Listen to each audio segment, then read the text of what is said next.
और वो आर्टिकल 370 और 35A वगैरह को वापस ले न लें, मज़ाकरात हों या ना हों, दोनों तरह से वो आपके लिए कोई ख़ास मुफ़ीद नहीं होंगे, क्योंकि हमने 72 साल का एक तजर्बा देखा है।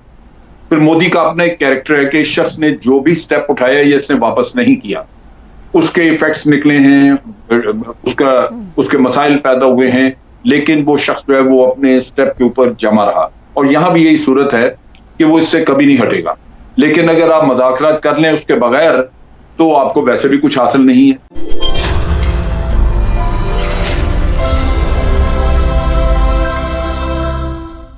अस्सलाम वालेकुम नाज़रीन, इमरान याकूब खान साहब और ज़फ़र हिलाली साहब के साथ मैं हूं Samina Pasha. Program viewpoint में आपको खुशामदीद कहती हूं। नाज़रीन, जोग्राफियाई लिहाज से आप सब जानते हैं कि पाकिस्तान एक ऐसी जगह पर वाक़या है जो कि ख़ित्ते में इंतहाई मरकज़ी हैसियत की हामिल है, और यही वजह है कि पाकिस्तान की जो स्ट्रेटजिक लोकेशन है, जो इसकी इंपॉर्टेंस और सिग्निफिकेंस है, वो अपनी जगह मुसल्लम है। और हम यही भी देख रहे हैं कि हमारे आस पास जो भी तब्दीलियाँ रूनुमा होती हैं, ज़ाहिर है कि उसका बराह रास्त या बिलवास्ता किसी न किसी तरह उसके असरात जो हैं वो पाकिस्तान पर भी पड़ते हैं।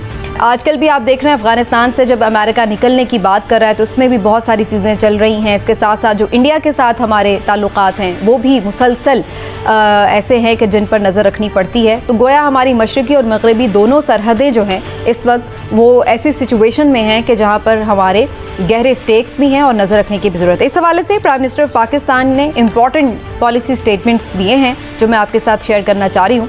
रॉयटर्स को उन्होंने इंटरव्यू दिया और उसमें उन्होंने जो इंडिया के हवाले से बात की है, जब इंडिया से पाकिस्तान के ताल्लुकात के हवाले से बात हुई तो उन्होंने कैटेगोरिकली, जो कि वो पहले भी कई दफ़ा कह चुके हैं, यहाँ पर भी यही बात की कि जब तक भारत जो है वो 375 से मुतालिक अपने इक़दामात मकबूजा कश्मीर में वापस नहीं ले लेता, उस वक्त तक इंडिया से कोई मुज़ाकरात, कोई बातचीत नहीं हो सकती।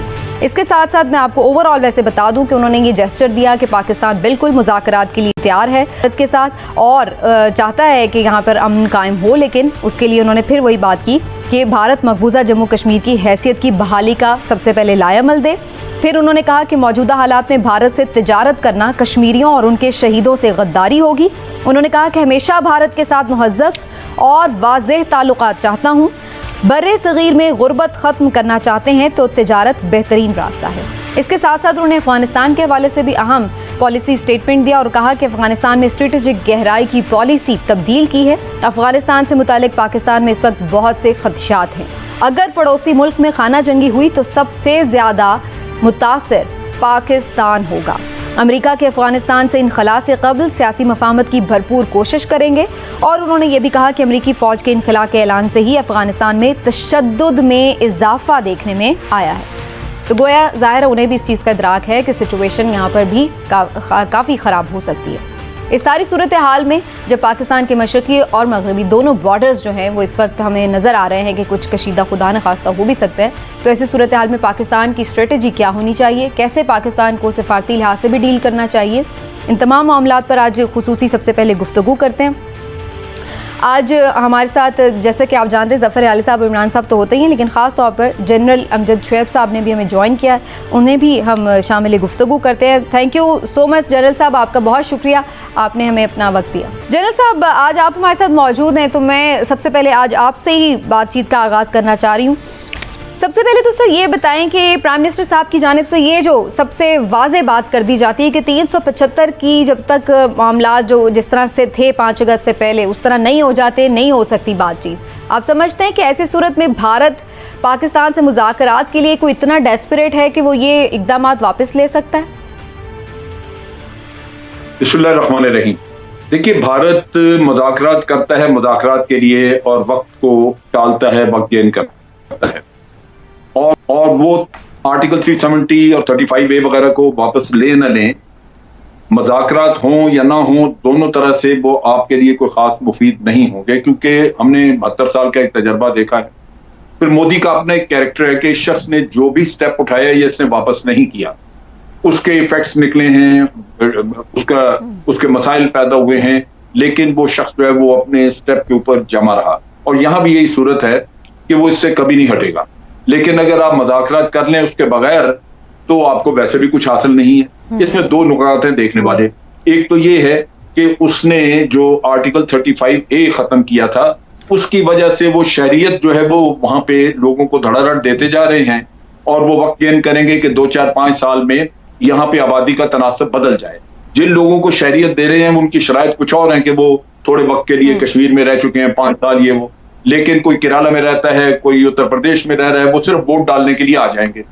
तो आपको कहा जाएगा उस वक्त जब ये सूरत हाल आ जाएगी तो आपको कहेंगे कि अच्छा ठीक है, अगर आपने यूनाइटेड नेशन की करारदादों के तहत कुछ करवाना है, इस्तिस्वाब राय वगैरह तो प्लेबिसाइड करवा लें, तो आप उसका क्या करेंगे, क्योंकि आबादी का तो तनासब बदल चुका होगा। तो ये एक है।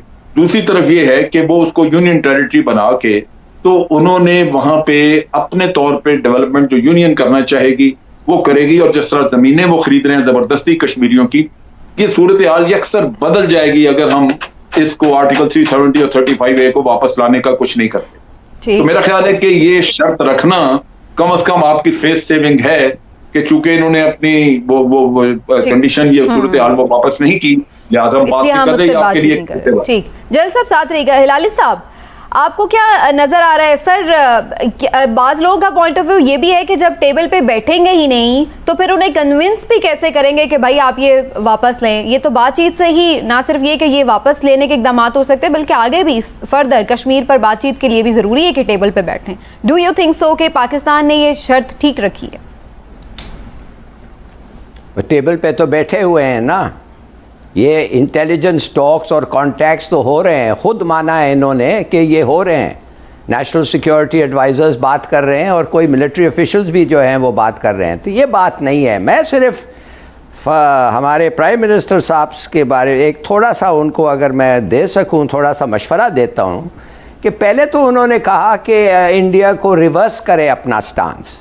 इस वक्त वो कह रहे हैं आप हमें एक रोड मैप दें कि ये कैसे आप करेंगे। इसके मतलब है कुछ ऐसी चीज दें जिसमें रिवर्स तो नहीं होगा फौरन, मगर वो उम्मीद होगी रिवर्सल की, जिस पे बात शुरू होगी। भाई ये क्या जरूरत है आपको इस किस्म के कंसेशंस देने के लिए? क्या आप देख रहे हैं उधर कुछ लचक है? कोई जरूरी है ऐसे कंसेशंस? बिल्कुल जरूरी नहीं है। बल्कि मैं तो समझता हूं प्राइम मिनिस्टर साहब को 2-3 और शर्तें लगाना चाहिए। पहले तो वो ये लगाना चाहिए कि पॉलिटिकल प्रिजनर्स को आप छोड़ो, हम तो बात ही नहीं कर सकते हैं आपके साथ जब तक आप ऐसे लोगों को कैद रखते हैं जो बेगुनाह है बिल्कुल। और दूसरी बात यह है आपके जो रिप्रेसिव लॉज हैं, जो लोगों को महीनों 6-6 महीने तक ना इंटरनेट ना कुछ ये हो रहा है, वो रिस्टोर करें। और तीसरी बात, अमेरिका जो इनका वो हिंदुस्तान का इतना यार है, उनको कहें कि बच्चों तुम भी तो आओ बीच में, तुम भी तो उन पे कुछ प्रेशर डालो। ये पीस कहना काफी नहीं है अगर you don't want to play a role. तो ये चीजें हैं जो मेरे ख्याल में प्राइम मिनिस्टर साहब को करना चाहिए, और इनको हर सूरत में किसी तरीके से कोई लचक इस पोजीशन में नहीं दिखाना चाहिए। इसलिए इस पोजीशन में कोई लचक है ही नहीं। ठीक, इमरान साहब आपका क्या पॉइंट ऑफ व्यू है? और फिर दूसरा हम ये भी तो देखते हैं ना इमरान साहब कि एक दोनों तरफ से ट्रस्ट डेफिसिट भी बहुत है। जाहिर है हम तो उन्हें बिल्कुल ट्रस्ट नहीं करते क्योंकि बार बार वो मुज़ाकरात की मेज से भी भाग जाते हैं और वायलेशन भी करते हैं अपनी ही की हुई चीज़ों की, एग्रीमेंट्स की। तो आपको क्या लगता है कि ये ट्रस्ट डेफिसिट बात करने से ख़त्म हो सकता है? बिस्मिल्लाहिर्रहमानिर्रहीम। समीना, सबसे पहली बात तो ये है कि मैं पहले भी कई दफ़ा कह चुका हूँ यहाँ प्रोग्राम में कि पाकिस्तान और इंडिया के साथ आपस में जो अमन के रास्ते हैं ना, वो कश्मीर से होके जाते हैं। ये मुमकिन ही नहीं है कि कश्मीर का मसला हल किए बगैर आप खित्ते में अमन कर दें। हालांकि मैं ज़ाती तौर पे समझता हूँ कि मुज़ाकरात ज़रूर होने चाहिए। अगर आप मुज़ाकरात में शर्तें इस तरह से आयद कर देंगे तो फिर मुज़ाकरात शुरू ही नहीं होंगे, और अगर मुज़ाकरात शुरू ही नहीं होंगे तो आप किसी नतीजे पर कैसे पहुँचेंगे? क्योंकि दुनिया में हर जंग का ख़ात्मा भी मुज़ाकरात के ज़रिए ही होता है। अब बात ये है कि एक तरफ आप मकबूजा कश्मीर में मुसलमानों की जिंदगियां जीरन कर रहे हैं, दूसरी तरफ आप कहते हैं कि आप सिर्फ इस बिना पे कि आप पे अमेरिका का दबाव है तो आप कहते हैं कि जी मुज़ाकरात। इंडिया पे भी इस वक्त बड़ा अमेरिका का दबाव है। उसकी बुनियादी वजह ये है कि अमेरिका ये चाहता है कि अफ़गानिस्तान से इनखला जो फौजों का उसमें कहीं किसी भी तरीके से पाकिस्तान अपना रोल अदा करे और उसमें वो निकालने में कामयाब हो जाए। अब पाकिस्तान और इंडिया में अगर आप समझे कि मामलात ख़राब होते हैं तो पाकिस्तान तो पूरी तरह उस तरफ तवज्जो ही नहीं कर सकता। ये सारी चीज़ें अगर आप देखें तो मैं समझता हूँ जो हिलाली साहब इतराज़ कर रहे थे ना अभी कि ये प्राइम मिनिस्टर ने क्यों कहा है। प्राइम मिनिस्टर मुझे ऐसा लगता है लाली साहब कि शायद फेस सेविंग चाह रहे हैं। अच्छा, जिस तरह वो कह रहे थे ना कि ये कि 2-3 शर्तें रखने की बजाय उन्होंने कह दिया रोड मैप दे, तो रोड मैप के जरिए कहीं वो फेस सेविंग नहीं चाह रहे हैं कि चले एक फेस सेविंग मिल जाए, कोई लारा ही मिल जाए हमें कि हम ये कर लेंगे। उन्होंने ये कहा इस बिना पे हम मुज़ाकरात कर रहे हैं, तो इस तरह की चीज़ नज़र आ रही है, जो कि मैं समझता हूँ कि यहाँ पे अगर आप ये देखेंगे कि तो जो जेनेवा कन्वेंशन है उसके आर्टिकल 449 के तहत भी आप फोर्सफुली किसी भी जो मुतनाज़ इलाके उसकी डेमोग्राफी तब्दील नहीं कर सकते। यानी इंडिया इस तरह का बदमाश बना हुआ है, इलाके का इस तरह से वो जगह बना हुआ है कि वो सिर्फ किसी कानून को मानते ही कहाँ है वो ना बैनुल अक़वामी कानून को मानता है, ना आपकी बात मानता है, ना जो मोदी एक फाशिस्ट स्टेट उसने बना दी है, जो उसके दिल में आता है वो करता है, वो कहता है और उसी पे वो अमल करता है।